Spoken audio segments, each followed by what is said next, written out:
Welcome, Kent. Really happy to have you on the podcast. I know we've been speaking for a few months now, just trying to get a date arranged, and I know you're busy, so I'm really happy we can get you on the podcast today and excited about it. It's going to be a really good conversation. We're going to really be looking at a journey through Kent's leadership across risk, FinTech and transformation, from Deloitte Partner to COO at Corlytics, and what it means to lead with purpose in a fast evolving sectors. But we're also, please stick with us until the end. We're putting Kent through a quick fire round. We'll find out what one word his team would use to describe him, his morning non-negotiables, and the book or principle that shapes how he leads. It's going to be a really good one. Kent, thanks again. Let's rewind to the beginning. What drew you to the world of FinTech? Could you tell us a bit about your story, and has there been a defining moment? Yeah, of course. Listen, first of all, let me reciprocate by saying thanks for having me. I know we've exchanged quite a bit over the last little while to make this happen, so it's really nice. Yeah, rewinding back, my goodness, that's a big question. I'll try and take you through just a really potted history. I mean, I've always had a real interest in how technology is used to solve some pretty basic challenges. I suppose I was always the child that sort of took things to bits to try and understand how it worked. And then I often put it back together, but often not to solve the original problem or purpose that it was there to do. So I've always had that inquisitive view of how technology works. And then I found myself, that kind of stuff. I found myself one day in the offices of NCR. So NCR were the people that make cash machines. Some of the listeners will probably remember over in Dundee. And I remember being shown how the technology is developing at NCR to build cash machines. And that just got me, just lit a little bit of a spark in me. And then found my way into banking. So I spent a good few years at RBS at the time, NatWest. Now working in and around ATMs, some of the advances there. I then went to Morgan Stanley, where I was really introduced to then the sort of data side to that angle as well. So bringing data into the equation and looking at how we analyze trends to detect things like counterfeit cards and cloned cards and credit card fraud. My world started to marry together neatly. And it just then really started to grow love and desire of how do we take some of the problems that are out there and deploy technology to solve them. And banking at that time was a real hotbed. Everybody knows the story of what happened in the early 2000s. So I saw it all. I saw the good, the bad, and the ugly during that time, and was able to use this knowledge to then understand how technology might solve some of the issues. So yeah, from a really early age, it's interesting because fintech now it's very of its time. It's been around for a long time. We just called it something. So there's a degree of serendipity in the story.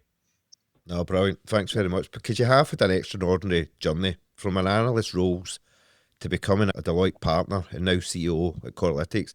I'd love to know what a leadership belief you had early on in your career that you would now completely disagree with, and what changed your mind.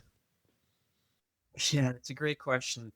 I think one of the biggest ones that was squashed pretty quickly was this, or a belief that I had that I needed to have all the answers to the challenges and the conundrums that I found myself working on.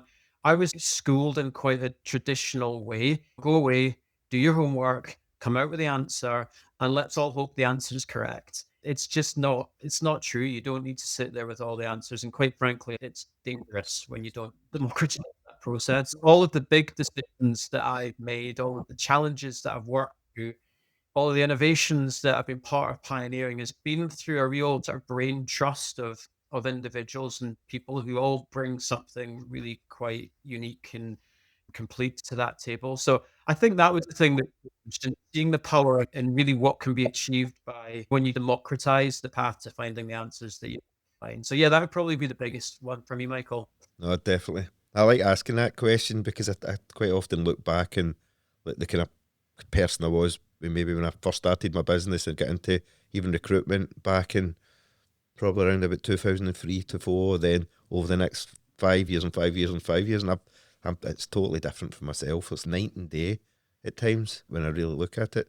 It's quite frightening sometimes when I think just the difference in the kind of the person as well. So it's always like to ask that one. Yeah, no, I think you're right. And I always anchor to the principle that, nobody's ever the finished article. Journeys, so yeah, learn lots of things along the way. No, definitely. And at Deloitte, you led the global FinTech and RegTech practice. Where do you think most leaders in FinTech or RegTech get it wrong? I mean, I can't think of witnessing any catastrophic failure out there. And, and even if there are steps along the way, there's often much more value to be found in that journey, irrespective of the outcome. However, there are some for sure. The biggest challenge is there's a few. Let me just give you some examples. I think one of them, these are in no particular order. I think there's a bit of a challenge in thinking through really clearly how you scale. It's often very tempting when you get that client zero, client A, to build something that's so horrendously bespoke to people to then scale and become universally applicable. So I think that's a tricky spot is just making sure that when you set out to create something, it is truly scalable across the market. Another one that you've been interested in navigating some of the data complexities that are out there, looking at privacy, security, of course, appropriate and ethical use of data. And that's so prominent right now. It always has been, but it's got another lens shone on it as a result of some of the amazing things that have been done through AI and the like. So that's a challenge. Adoption is often a challenge. There's a lot of inertia. God love our industry. We love financial services. And guess what? The same is true in other industries that I've experienced more recently. There's a lot of inertia. People like to do things in the way they've always done them. Being very focused on how you support adoption so that the longevity of your solution lasting. And then I guess a personal favorite of mine, navigating some of the regulatory requirements. They're for very good reason, but it doesn't necessarily make them straightforward to work through. So when you add all these things up, the challenges, and they often create or take quite a lot of capital to make sure you do them right. So when you embark on, I think, any form of fintech, right, you should have these things in your mind, these things that need due caution and attention. Yeah, definitely. My world's usually kind of data and AI, but I've been spending some time lately in some of the kind of fintech roundtables and listening to different leaders and talking about the regulations and just the struggle trying to get things moving and get things done in some of these environments. Big challenge. AI always seems to come into the conversation anyway, even when you're talking RegTech and FinTech, especially at the moment. Definitely. So it's a big topic of conversation. But what are the keys to building high trust, high performance teams in a highly complex environments like banking and compliance?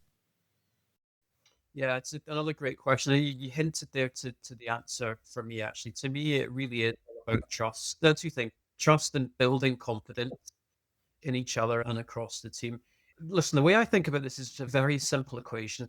If people feel like they're safe, if they feel like there's trust, and if they feel confident, then actually it's pretty amazing what can come out of that.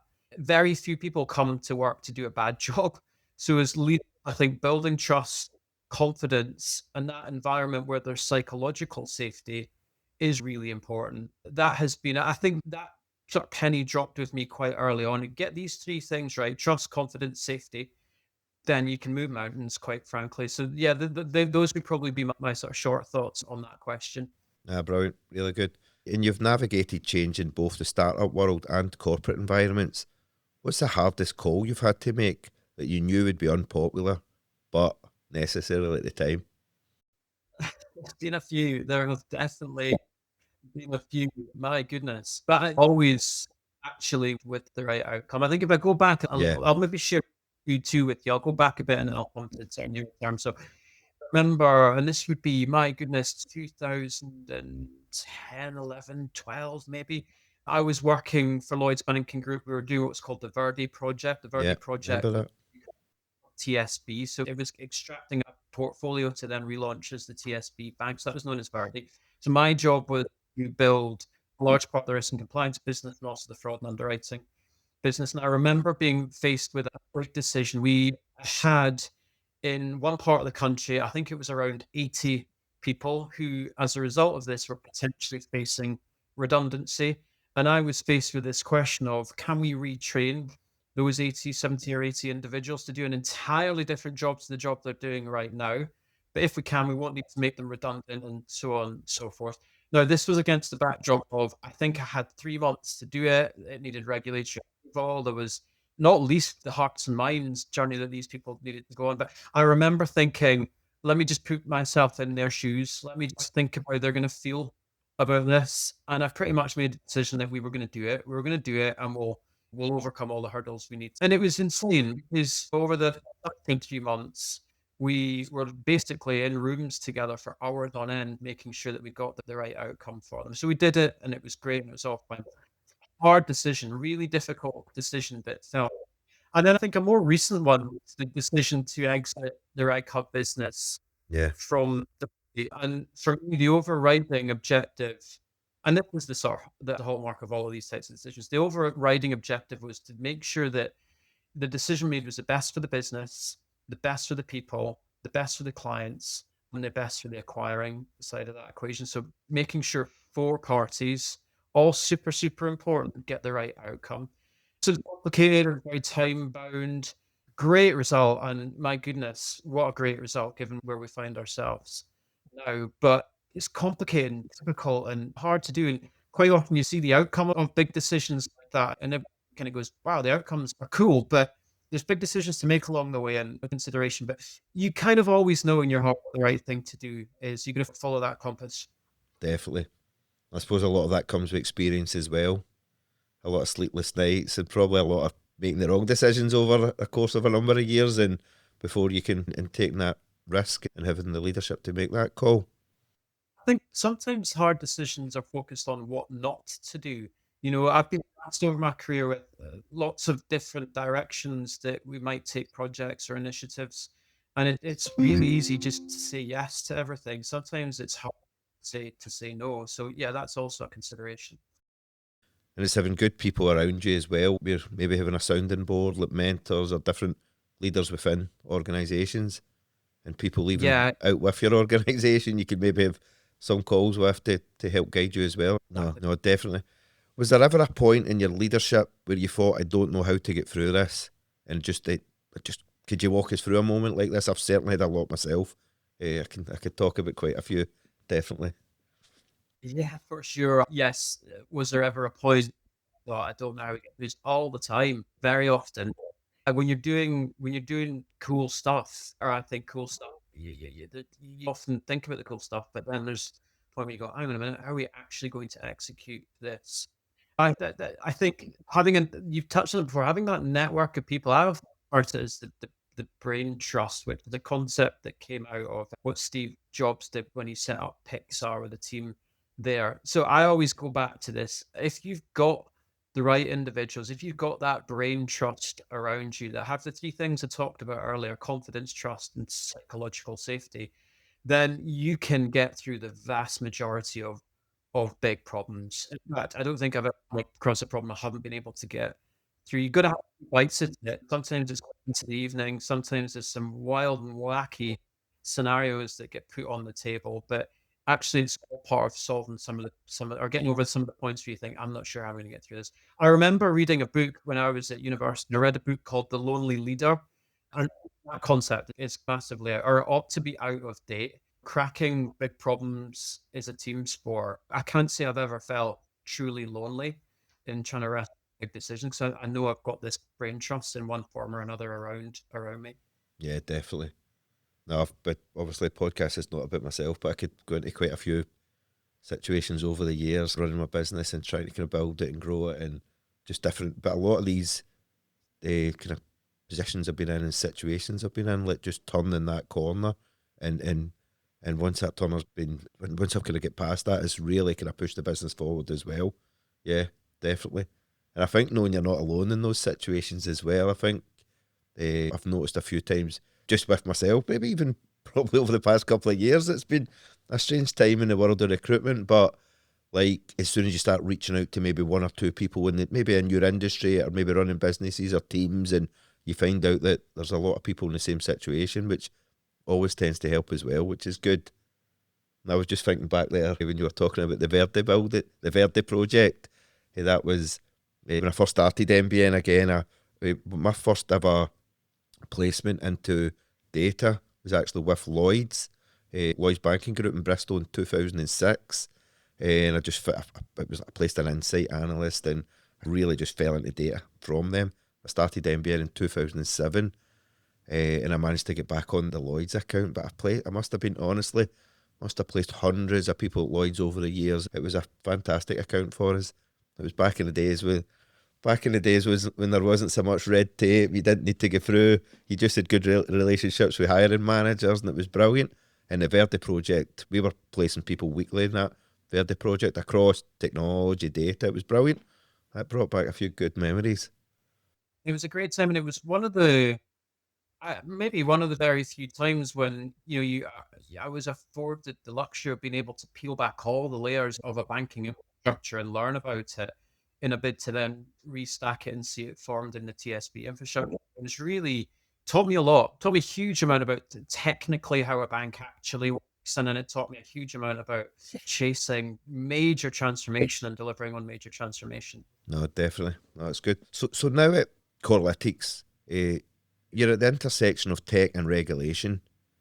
If you had to bet your own money on one regulatory or tech shift shaping the next 3 years, what would it be and why? Yeah, listen, I'm not going to disappoint you here. You're expecting me to say the thing I'm going to say, and I'm going to say it, but then I'm going to give you the reason.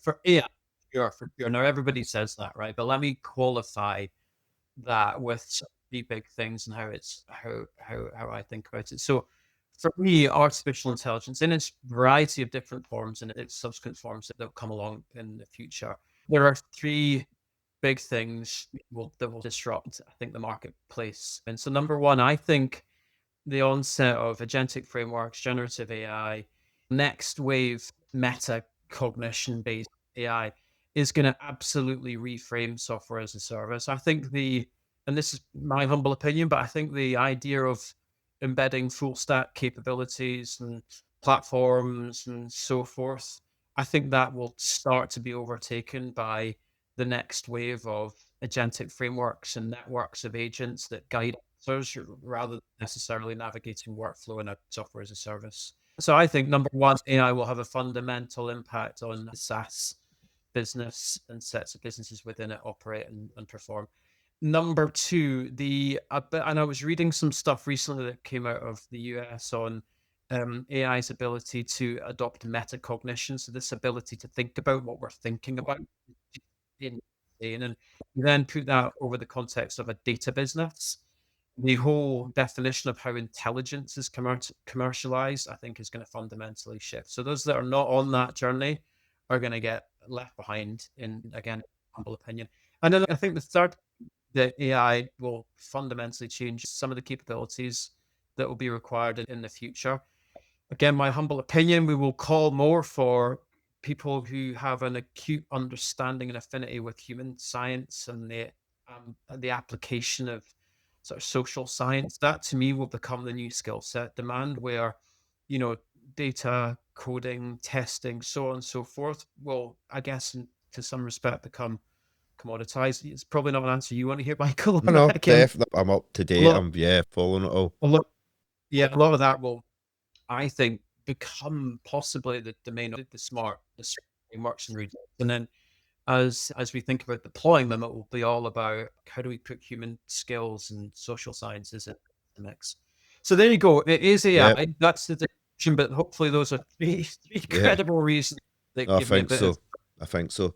No, I've got my kind of fascination in where I'm spending most of my time at the moment is just in and around the AI leadership, basically, and probably more so across more of the kind of larger enterprise businesses. That's probably more a world I can understand more. I've got colleagues in London that are doing unbelievable work with like venture studios and these startups and scale ups and events and sat in round tables. And I would still struggle to sit here and tell you what they're doing, but I just know it's fascinating. My world's more the kind of large corporations, the enterprise businesses, and but how they really how they're assessing hiring for AI leadership. What does good look like, and what does good AI leadership look like within a business? It's so new at the moment, and I could sit and talk about this for hours, but I couldn't tell you a right or wrong answer right now. So I think my kind of job at the moment is just getting as much knowledge as I possibly can and learning so much. I'm enjoying it, to be honest. It's good.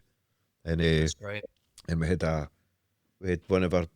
event in the base centre last night, and it was AI agents, production, and there was 100 tickets taken within 24 hours. It was unbelievable, and you had the Fringe on last night. You had Hibs were playing at home in ACDC, and we had there was about 2 seats left out of 80, which was unbelievable. So big hot topic.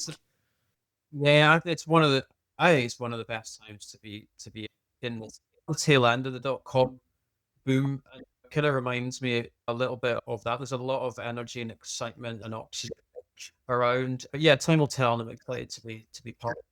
I know, probably got off track, but I've been reading a little bit about the .com kind of boom and where that ended up, and the kind of AI phase and stuff. And I was trying to do a wee bit of writing about the kind of similarities where it's going, and the trillions that were lost in the kind of when the .com bubble burst. Where kind of AI is going at the moment, just like there will be massive that there'll be a lot of people that hugely win on this, but there'll be a lot of people along the way as well. It's an interesting time, not very interesting. Sorry, jumping off track there, but okay. So just kind of looking back, what's a career moment you're most proud of, and why does it stand out to you? Good again, a good question. I'm not sure there's.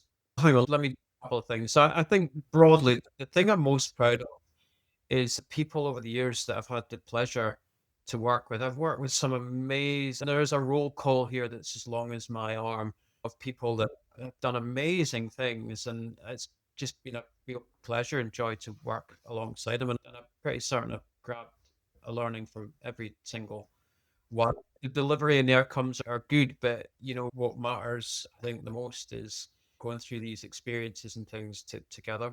I guess more specifically, and possibly substantively, is probably the experience building that business. Deloitte were incredible at capacity and oxygen they gave to supporting the build of that platform. And there was a huge amount of energy amongst the team and the group. I remember it feeling quite busy. It felt like we were in this big race. Big good things kept happening and spirits were high. And so that to me was a really proud moment. But again, the first thing I go to when I think about that is just the individuals that are part of that business and that story. Yeah. No, probably no specific Yeah. moment. Really just what has it felt like when it's been good? No, obviously, I've known you for years, so I witnessed a lot of what you were doing in the UK and Deloitte and what you were building and bringing to the industry and the change you made. It was really, it was impressive to see. No, hats off to you there. It was an amazing job. Amazing job you're still doing as well, so that's good. And what is the number one piece of advice you would give to future leaders trying to step into the unknown, whether it's consulting, fintech, operational leadership, or business in general? So look, I think the ability to step into the unknown is one of the greatest gifts we're awarded as humans. We probably stand out as a species because we're inquisitive, because we ask questions, because we're able to be humble, or at least the majority of us are able to be humble. I think probably the biggest piece of advice I would give: be inquisitive, ask questions, pull the threads. It often leads to something that's really quite exciting. I read recently about I was reading Steve Jobs' autobiography, and there's a point in there when he talked about he had this fascination with calligraphy, and he just indulged himself. He just went and was inquisitive. This is way early in his career before the whole Apple story.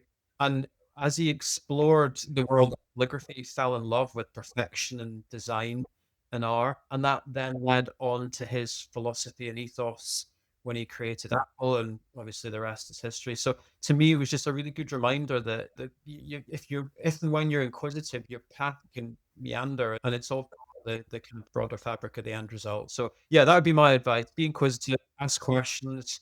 Every person and situation has a story behind it. Pull the threads, but be humble along the way. I love it. Really good. Okay. So we're close to the end now. And I always ask the guests that are on kind of what's keeping you energized these days, what's next. But Yeah, again, good. yeah, Yeah, I've got quite a few things going as you as you might imagine. My mind is always full of thoughts. So they're keeping me really thoughtful and massively energized. We'll see. I spent 6 weeks summer over at MIT in Boston, which was just mind blowing. It was amazing. the most wonderful people. I was there with a cohort of 34 other individuals, all from different parts of the world, different organizations and in different disciplines, all doing amazing stuff. I learned so much. So it was an intense period where I learned a huge amount about disruptive tech, much more about the depth, plumbing the depths of where AI is going to take us. I spent time, so part of the work was also in some of the art galleries around Boston, just exploring how the visual arts can help us as we think and we innovate.